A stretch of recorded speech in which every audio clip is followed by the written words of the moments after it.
occupied with the drive to prevent extremism and terrorism from sweeping across the region, but we need to continue the search for economic well-being of the people in the Sahel, because that is the driver for instability, says President Akufo-Addo. The president's remarks were to the special representative of the Secretary General and head of the United Nations Office for West Africa and the Sahel, Leonardo Santos Simao.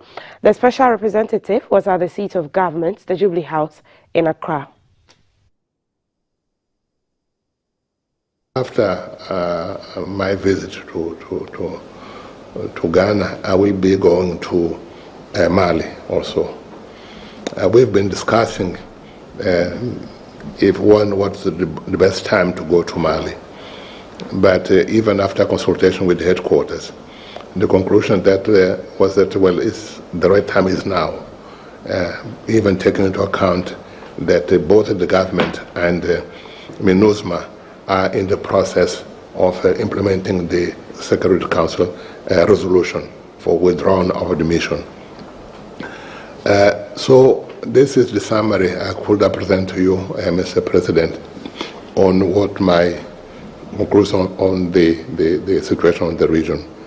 But I would like to ask you, Mr. President, to share with me your views on the situation, and also how can the UN work better with the region. Whilst we're dealing with these issues of security, we can never overlook the vital imperative of finding the means to propel the economic growth and development of our nations, because that, at the end of the day, is the proper route towards stability in our area. We're talking about poor states which have major problems of poverty, of youth unemployment, and it is only economic development, economic growth that can address these issues. So as we struggle to establish stability and peace and security in our area, we have also at the same time to continue the search for means to propel our economies forward, because that's an indispensable part of the search for stability in our area. And I think it's an area where both the UN and ECOWAS can profitably work together and find some consensus and coordination of ideas and views. Away from the seat of government, 8,000 affordable housing units project kicked off at Pokwase in the Greater Accra. Besides this, another 6,000 housing units will soon begin at Dejase in the Ashanti region. Inaugurating the project, described as the biggest affordable housing project in the history of the country, President Akufo-Addo said the project is expected to be completed by 14 months' time, and it is a testament of the government's commitment to the property-owning democracy philosophy of the NPP. Of the Ghanaian population kicked out of the space, though they are in dire need of affordable housing. With this in mind, a new housing framework had been designed to bid on the cost of housing, and these include government providing land and other ancillary infrastructure, integrating the use of local building materials while the private sector undertakes the construction. The main one is the Pokwase housing project, which is set to the construction of 8,000 houses and 6,000 at Dejase in the Ashanti region. Mr. Frank Taki is a project consultant. Public housing space within this is very marginal. So within the context of public housing space, this is overly ambitious and phenomenal. If you compute from the 80s, from the SNIT investment in public housing through to affordable housing on the year 2000, Korimampon, Boteman, and all together, you still don't get anywhere close to this one gigantic leap. So that is the significance. Through this project and Dedeswa housing, we are talking about a quantum of $550 million being sunk in by the developers.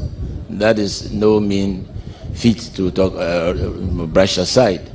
This year marks 35 years anniversary of Greater, and the president of the association, Mr. Ebo Bonfo, called on government to address the demand side of the housing market by setting up a secondary mortgage market. Was that every time Greater can't wait to see the day a presidential committee involving government officials at ministerial level, involving Bank of Ghana at the governor level, the banking sector at CEO's level, greater at Executive Council level, and other relevant stakeholder institutions and organizations will be formed and tasked, among other things, to examine the factors hindering the banks in Ghana from seeing home mortgage financing as a least risky investment, ranking only second to government treasury bills, and make recommendations to address same. The Minister for Works and Housing, Mr. Asenso Boachi, said the inclusion of the local building materials in the project will help revive the bent brick industry, which is on the verge of collapse. He added that under this project, labor unions will play active role in the procurement of the houses for their members. As we progress with this project, we are mindful of the importance of local building materials towards housing delivery in the country. Therefore, we have made it a requirement for the developers to integrate the use of local building materials in their designs. Specifically, bent clay bricks, which should not only help to develop the industry and stimulate economic growth and development, but will also reduce the project's carbon footprint. President Akufo-Addo said the 8,000 housing units and the yet-to-be inaugurated one at Diduasi in the Ashanti region signals the commitment of his government to reducing the deficit facing the country. This housing project embodies our dedication to prioritizing housing as a fundamental need of our people. Together, we're breaking down barriers and creating pathways for our citizens, regardless of their circumstances, to access homes.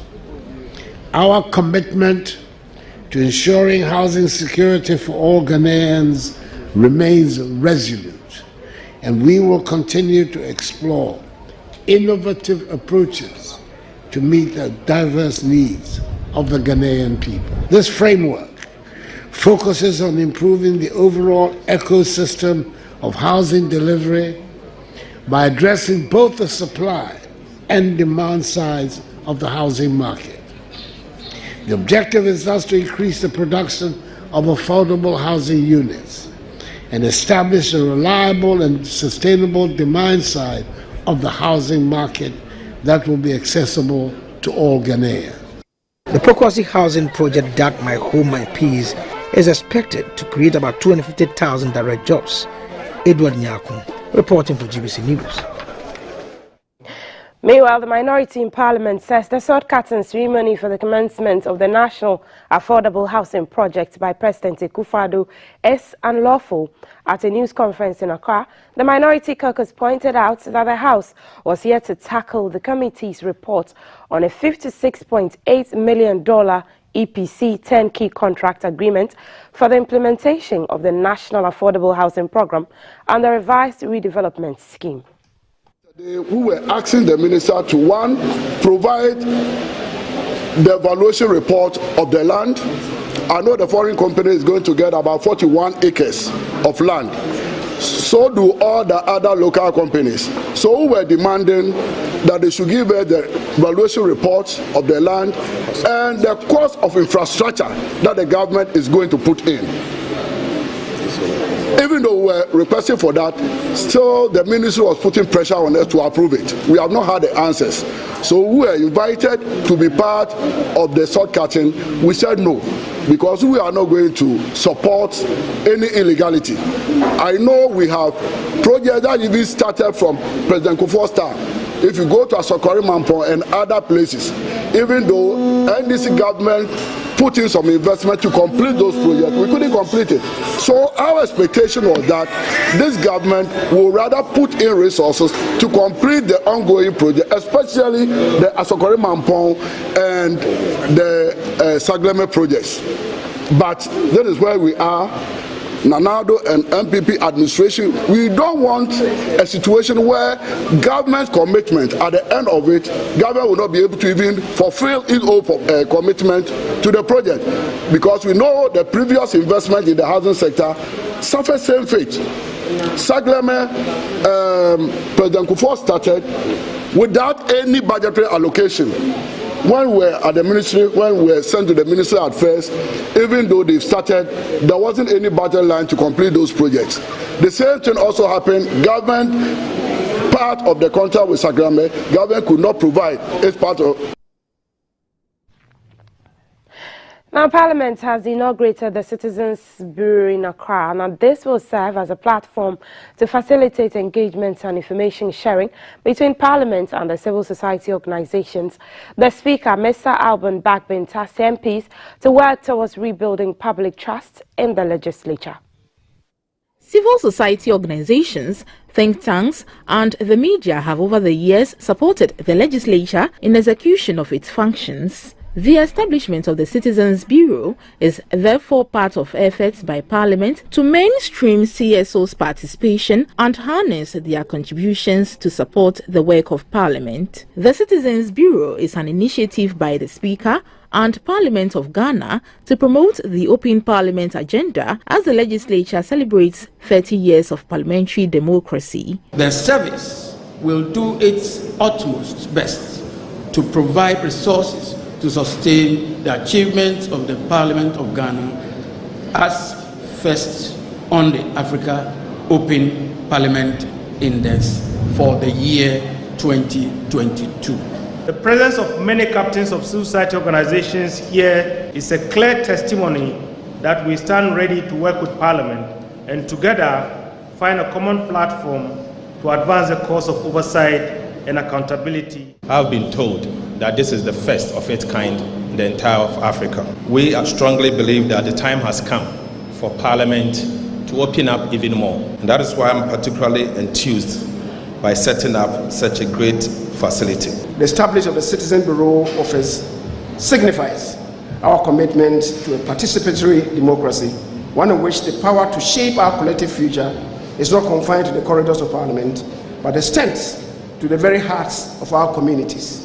At the inauguration of the new office, the Speaker, Mr. Alban Bagbin, said the lack of trust in political leadership in many parts of the world is a potential threat to democratic governance. The July 2022 Afrobarometer survey by the Ghana Center for Democratic Development, CDD, revealed courts, that is the judiciary, they had 10%. The President, Nana Addo Dankwa Akufo-Addo, had 14%. The Parliament of Ghana had 8%. And the Electoral Commission had 10%. So the Electoral Commission that you keep on criticizing is even more respected than you. Honorable members, how do we restore the confidence of our people in us as leaders? The answers to these questions largely lie in the active participation of citizens in the democratic process through sustained engagement.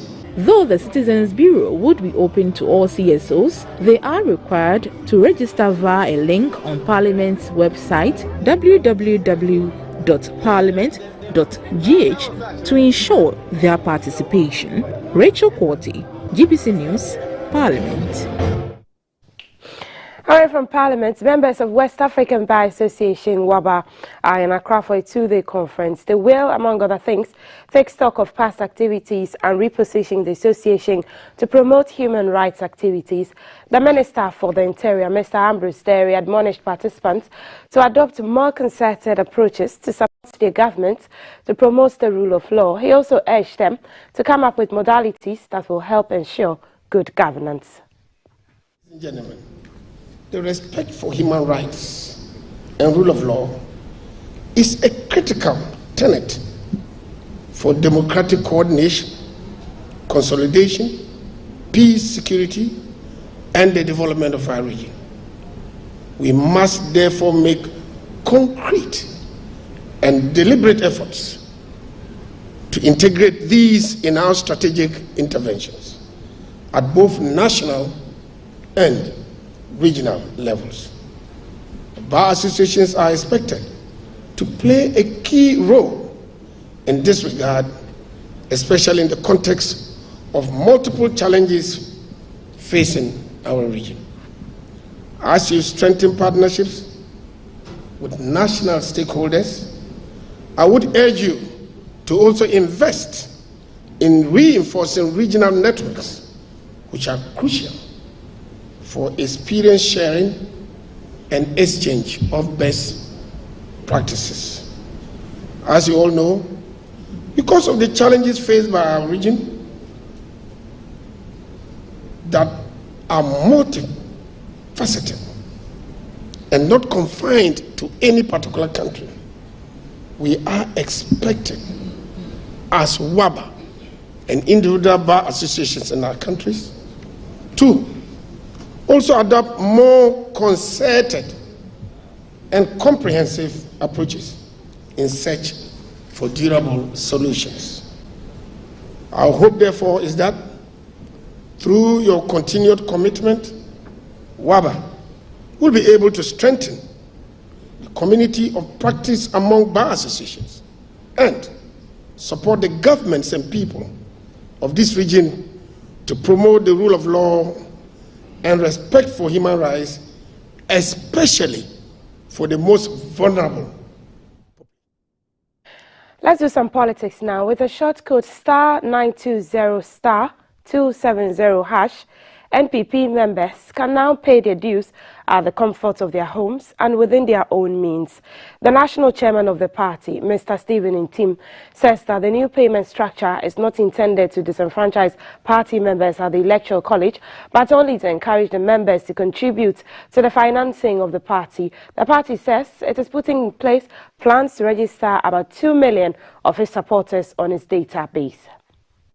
Monthly membership dues for 4 categories are: bronze category, where you pay 2 cedis per month; silver category, you pay 5 cedis per month; gold category, you pay 8 cedis per month; and the platinum category, you pay 10 cedis per month. There's provision for patrons.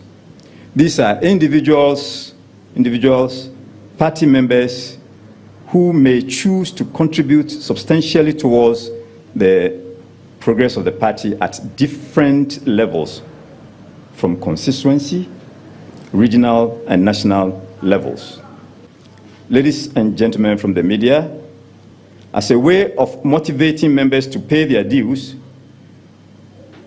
there will be benefits. You are at liberty to choose any category. Every member must belong to one of these categories. It is taking effect from 2022 to date. So people are expecting, when you go into the portal, it will ask you how many months you're paying, 1 to 24, meaning from 2022 to date. In this particular system, everything is coming to the center. From the center, we redistribute to the various levels of the party, to the regions, to the constituencies, as against the old system where the contribution was done at the local levels. This time around, it's everything into the central port, from the central port to every part of the country, to ensure that every part gets funded. And it works across all networks.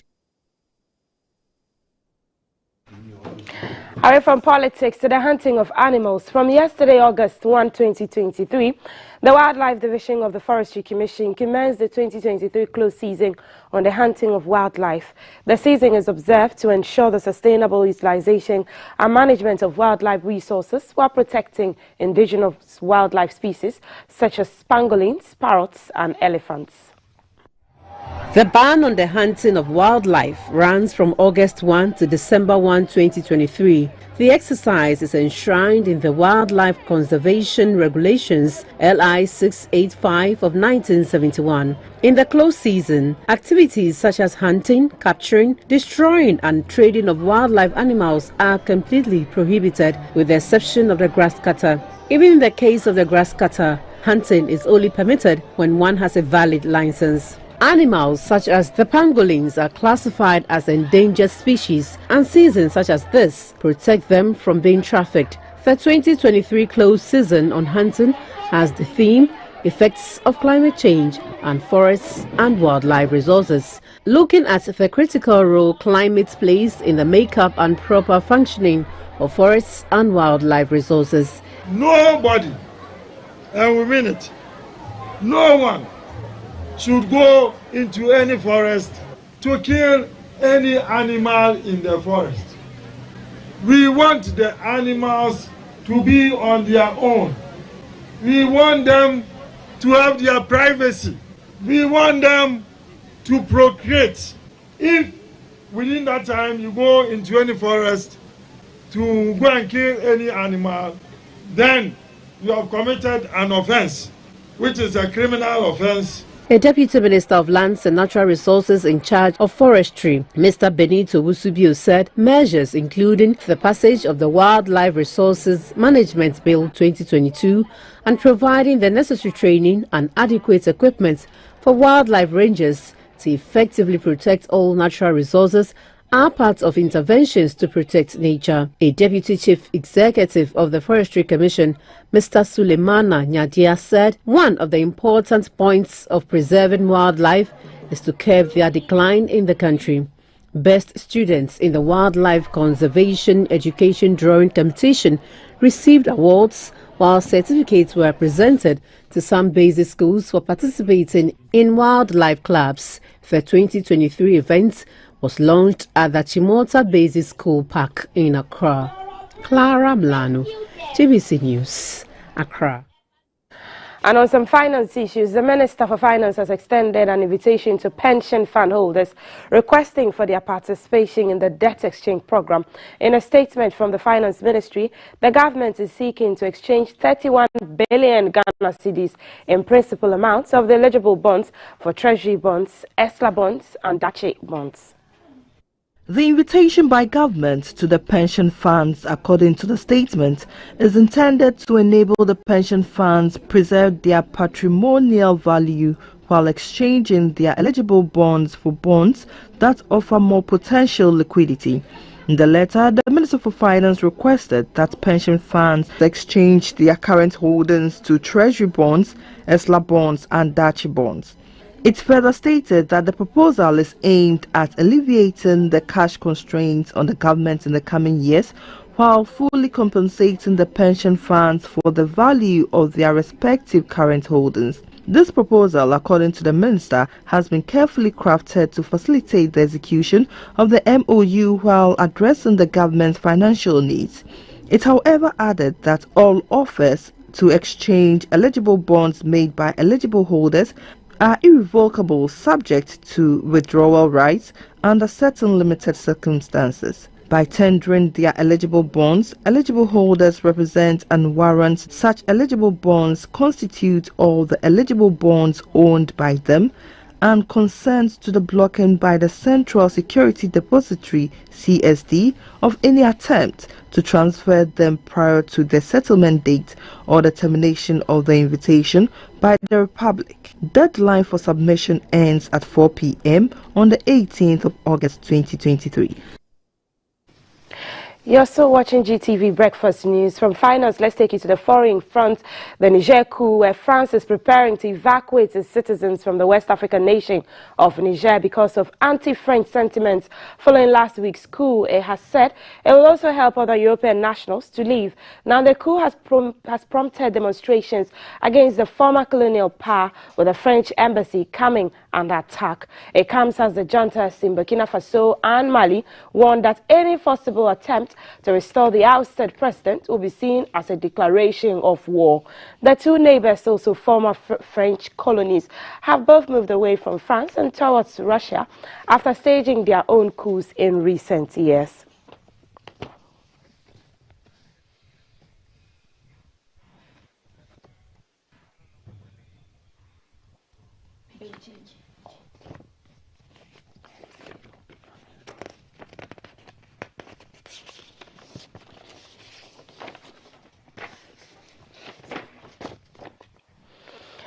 Now, at least 11 people have died and 13 others are missing in torrential rains in Beijing as China braces for the third typhoon in as many weeks. More than 50,000 people in the city have been evacuated so far. The flooding has hit several districts, disrupting train services and traffic. The Emergency Management Ministry has warned, saying heavy rains are likely to persist and flooding could worsen in northern regions around Beijing, Tianjin and Hebei province. Around 150,000 households in the district are reported to be without running water.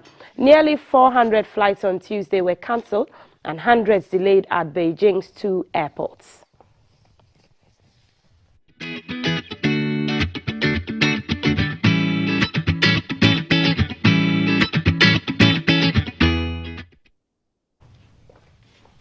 We have Frederick Kujo, who is a meteorologist from the Ghana Meteo Agency, going to give us a rundown of how the weather will look like. Farmers, I'm sure, are looking for a favorable weather condition this August. Good morning, Frederick. Good morning, Malty. Seems like the rain comes, but it's like in a snow kind of form. Are we expecting heavy rains, or that's just misty weather conditions is what we'll be expecting from today? Well, a very good morning to all viewers. Well, so for the past 1 hour, it has been raining intermittently over some areas along the coast, and we expect more cloudiness to persist within this early morning, and then also with some intermittent light rain or drizzle. We're not expecting heavy rain for the next 24 hours. As the day progresses into the afternoon, the sun will come up, and then it will alternate with the clouds for some brief periods. And then as the day progresses into the evening, we expect the cloudiness to come back and then also produce some slight rain or drizzle for most places over southern Ghana. When we look at the forest belt this morning, we have some mist and fog patches forming. Also, there is a rainstorm, very weak rainstorm over the Ashanti region through to the east and some areas in the Oti region. And we expect that it will produce some rainfall activities for those areas. Temperatures will generally be cool, ranging from about 22 degrees Celsius to a maximum of 31 degrees Celsius across the entire country. Into tomorrow morning, cloudiness will still persist with some intermittent light rain or drizzle. Thank you so much, Frederick Kujo, for those updates. If you're living around the Ashanti, Oti region, Eastern region, he did say that there's a rainstorm that's moving closer to where you are. You would want to take shelter, especially the outgoers. But that's it for GTV Breakfast News. You can get more news when you log onto our website at gbcghanaonline.com. Don't leave us just yet. Up next is an issue that a lot of mothers, when it happens, they get frustrated, teething in babies. Is what we'll be discussing in the BFS clinic. A bit later, we'll still look at issues around the 2023 media budget review. Social media corner will come your way. I'll bring you all the updates in sports at 7. Stay with GTV Breakfast. I am out to Sadiq.